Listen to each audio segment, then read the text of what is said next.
talking about the conservationist and naturalist Jane Goodall, who has died at the age of 91 after an extraordinary life, looking at how we react with animals, about conservation, and particularly about how we and chimpanzees are so similar. Stewart is in Bexhill. Thank you for being so patient, Stewart. You said it yourself that she's an extraordinary person, really.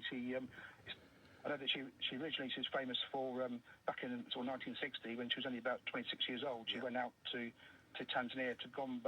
She obviously uncovered the fact that other animals like chimpanzees, they actually use tools, as stripping twigs to feed on termites and that kind of thing. And I think she actually sort of embedded herself in with the chimpanzees and got to know them. She sort of saw different personalities and even gave them names naturally on that front. What would you say is her importance to the conservationist movement?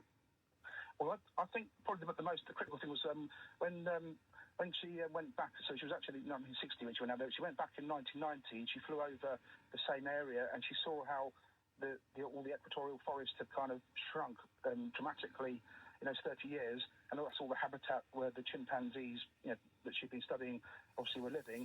In 1991, she set up the Roots and Shoots, which was a youth-led organisation. So basically, sort of anyone from nursery right up to university level, she set up groups which have now established in 140 countries. So there's about 8,000 groups and about 150,000 young people that lead on all sorts of conservation issues. And she set out 3 areas, which was for each of the groups, each members, they have an environmental project, a conservation project, but also a humanitarian project.